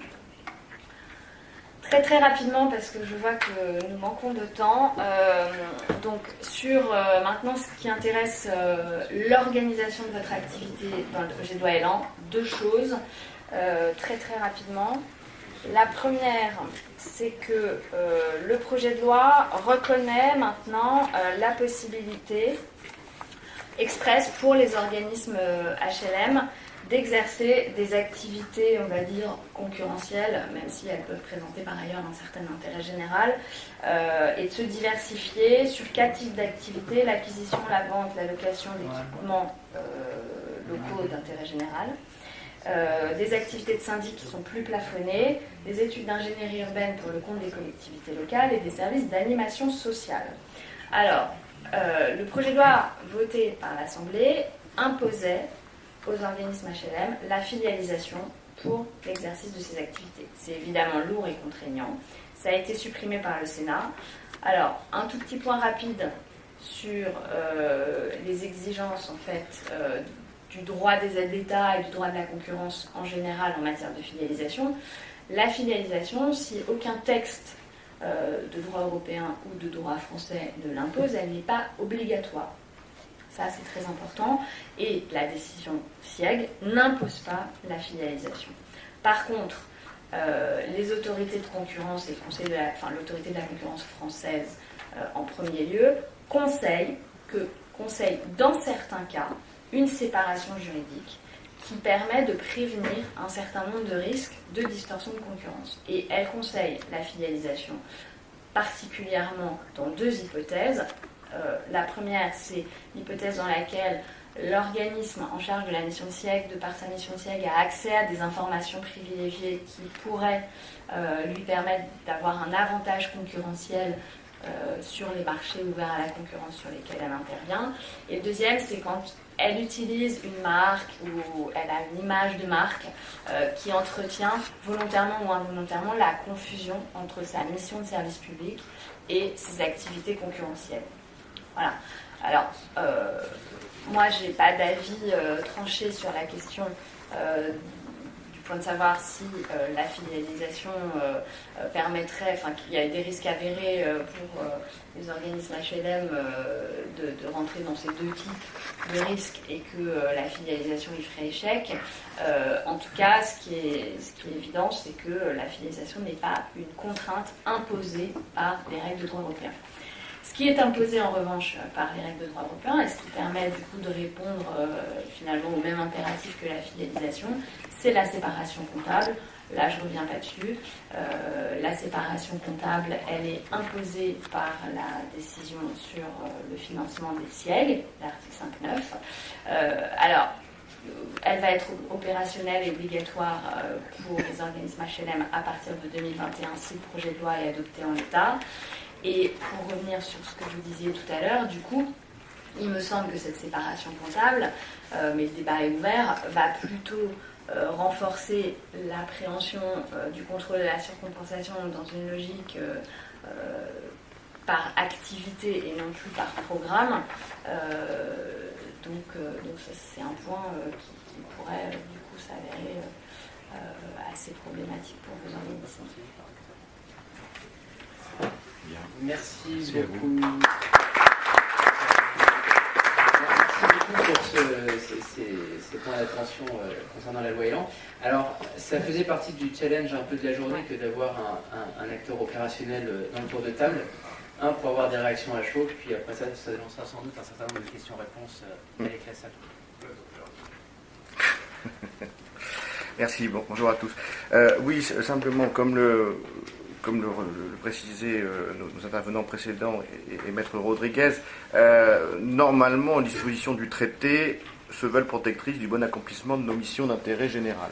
Donc, mais c'est parfois un peu différent. Et pour nous, les aides les compensations de services publics que nous touchons, elles sont pour l'essentiel des aides à nos investissements et qui sont nécessaires à l'exécution de notre SIEG logement social.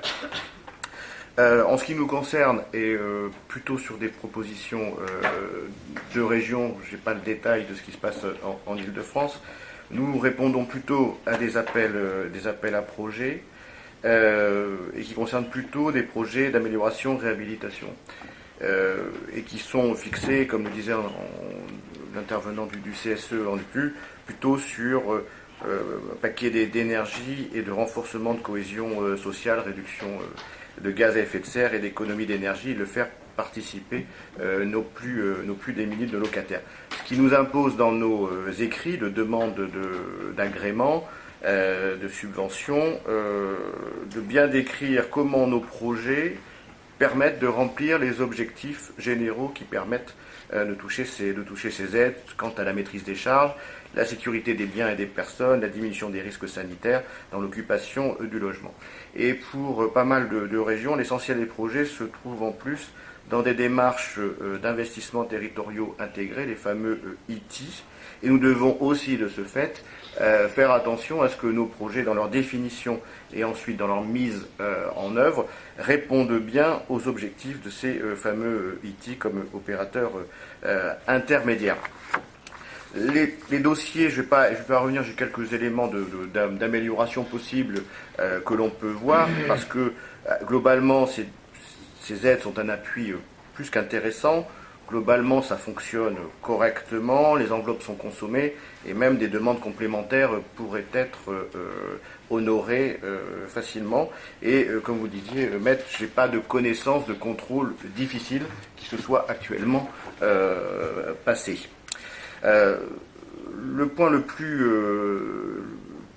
curieux, mis à part la place du dossier, où on a en amont des matrices de vérification de non-surcompensation et qui sont bloquantes, c'est-à-dire qui viennent recalculer, qui viennent avec des alertes, qui viennent recalculer un certain nombre d'aides et la proportion de l'aide par rapport au périmètre subventionnable et à l'adjonction de plusieurs aides. Ce qu'il faut, nous, c'est s'assurer donc cette non-surcompensation, mais dans la vie du projet, puisque on le voit dans les appels à projets, on est dans un espace-temps, je vais dire un petit peu, en étant gentil, dilaté. Aujourd'hui, nous aurons sur l'appel à projet 2017, c'est-à-dire de juin 2017, nous aurons a priori les solutions en décembre 2018 ou en janvier 2019. C'est-à-dire que lier une activité, une production à la seule approbation d'aide européenne est susceptible d'emmener des projets trop loin, notamment des projets de réhabilitation qui sont sur des cycles économiques assez courts. C'est donc un appoint dans le cours de l'opération. Et on ne peut pas en faire une clé de définition a priori, sinon on risque de ne rien faire. Donc ces aides et les dispositions, les règles d'attribution de ces aides peuvent être faites quand bien même le projet est en cours de réalisation. Donc on n'a pas besoin d'une décision a priori pour lancer nos projets. Et là, dans le cours du projet, on inclut des nouvelles aides par rapport à des aides d'État ou de collectivités locales de différents ordres qui viennent aussi dans le calcul de la surcompensation. Le programme peut varier, les coûts peuvent varier, les différents financements aussi, et donc c'est une mécanique qu'il faut au cours du projet qui peut prendre 12 à 24 mois, voire 36 mois, qu'il faut en permanence pouvoir calculer parce que dans ces matières, sur le périmètre des dépenses subventionnables, on peut être assez rapidement dans une zone, je dis pas rouge, mais orange. Quelques propositions pour améliorer et laisser un peu la place aux questions-réponses. Sur le rôle de notre profession et des AR, intervenir, dialoguer, persuader en amont les services régionaux dans les négociations des programmes opérationnels. Surtout avec le regroupement de certaines régions qui n'ont pas toujours le même corpus de règles et la même histoire.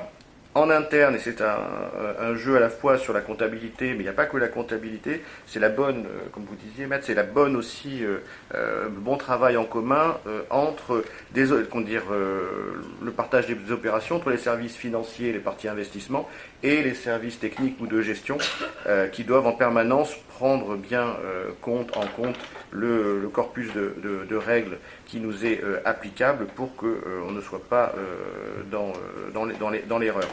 Et puis bien partager le choix des programmes et des actions en amont. C'est pas la peine de commencer à rentrer dans des dossiers qui sont a priori dangereux, ou bien les faire partager en interne, ça c'est dit, avec les opérateurs intermédiaires et les services instructeurs. Si on peut simplifier les dossiers, ça ne nous dérangera pas, parce que c'est assez complexe. Comprimer les délais, les encadrer dans le temps, puisqu'on n'a aucune garantie. Nous, on a quelques règles de réponse, des délais parfois un peu irréels, mais on s'attache à les régler, à les respecter. Et en face, on n'a souvent pas de borne de décision, pas de règles de sélection des projets, et pas de garantie de potentiel recours. Et puis, on est à l'heure de la digitalisation. Aujourd'hui, on nous oblige à rendre des dossiers papier. Voilà. Et à conserver des dossiers papier. Donc, en plus de dossiers informatiques que l'on fait également, que l'on transmet également. Donc je pense que une digitalisation totalement et une exclusion de l'obligation des dossiers papier pourrait être assez utile parce qu'ils sont plus que volumineux. La dizaine de centimètres est une unité de compte assez fréquente dans ces dossiers pour l'épaisseur. Et puis convaincre les petits organismes de l'utilité des financements, parce qu'aujourd'hui c'est une vraie discrimination entre petits et gros organismes par rapport à l'ingénierie qu'il faut développer, par rapport au temps qu'il faut consacrer, et mis en rapport avec un gain qui paraît souvent hypothétique. Alors que le gain n'est pas hypothétique, c'est un gain important qui aide bien les opérations, qui nous aide aussi à les améliorer, parce que quand on a le contrôle de quelqu'un et les demandes de cahier des charges forts, ça nous amène tous à progresser. Mais souvent, de petits organismes, je crois qu'on en parlait hier soir, ils jettent le dossier, ça leur paraît trop important. Alors je pense que c'est triste, on doit pouvoir avoir des enveloppes plus importantes et faire qu'ils bénéficient à tout le monde. Et donc il y a une couverture dans les règles européennes du plus possible des locataires défavorisés, puisqu'un certain nombre de nos collègues, et dans des régions où il mériterait qu'il puisse y avoir des aides, ne font pas appel à ces financements qui sont plus qu'utiles. La question, aujourd'hui, on a un certain nombre de massification des programmes sur certaines régions, et donc il y a un appel potentiel à plus de financement qui va être demandé de par les organismes. Et puis on a toujours une attention au fameux monsieur plus de la publicité, plus d'exigences à rapporter avec les moyens qu'il faut mettre en place, aux délais qui vont également être nécessaires et aux gains. Parfois on a des demandes qui nous apparaissent complètement contradictoires entre l'objectif à remplir et le gain qui en est attendu.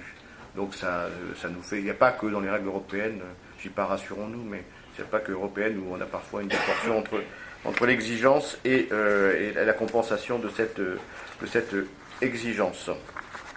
Donc voilà rapidement quelques éléments opérationnels sur des systèmes qui fonctionnent plutôt bien et qui nous aident bien, mais qu'on doit pouvoir tous participer à améliorer et pérenniser.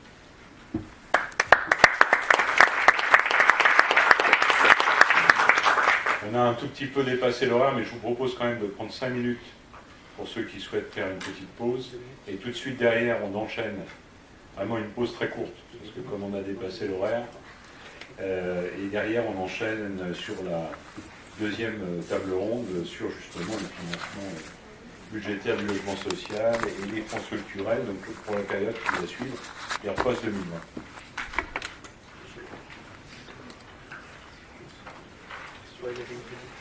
Il y a une question? Je n'ai pas vu le... Laurent. Non, Laurent Vicaire de l'USH Bruxelles. Donc, simplement un point par rapport à la stratégie de l'Ancol, c'est quand même effectivement un peu problématique pour nous. Quand on a travaillé avec la DG Concurrence en 2005 et en 2011 sur ces textes, c'est clair que la Commission est dans une logique d'aide à l'exploitation. On couvre le déficit d'exploitation parce qu'il y a des obligations de service public complémentaires.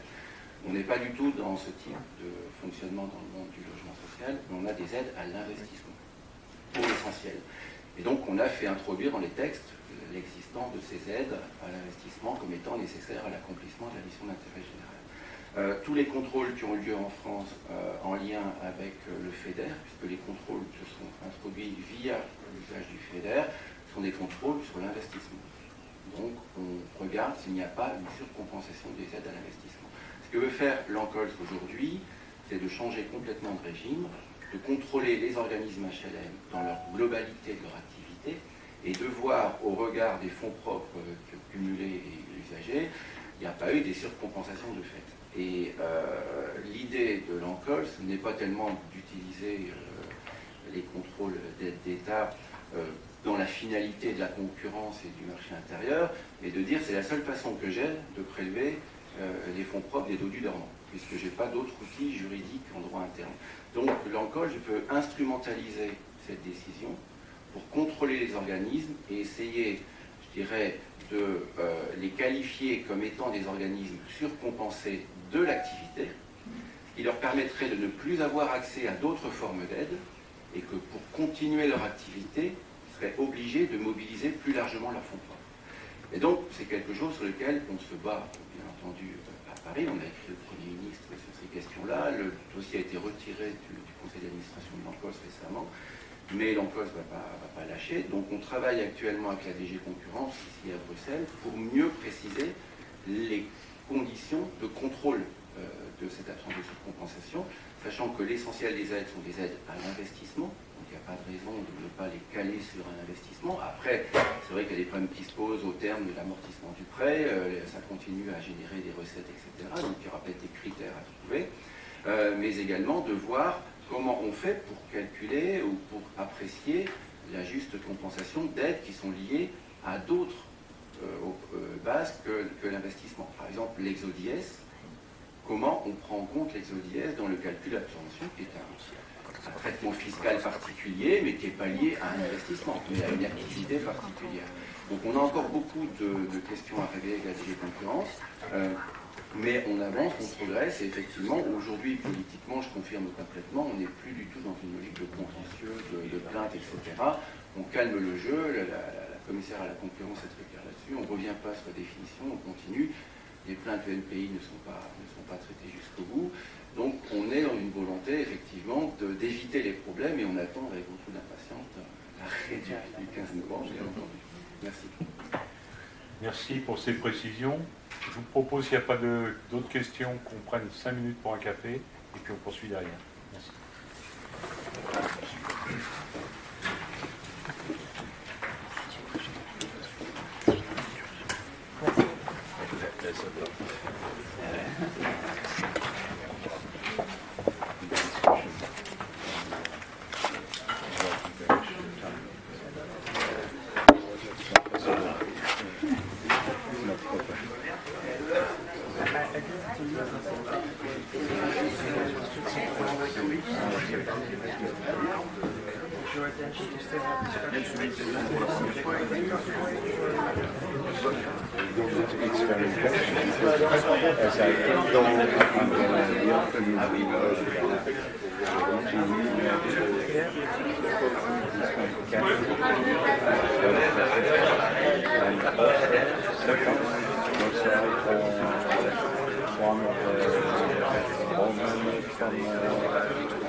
You can have some huge projects in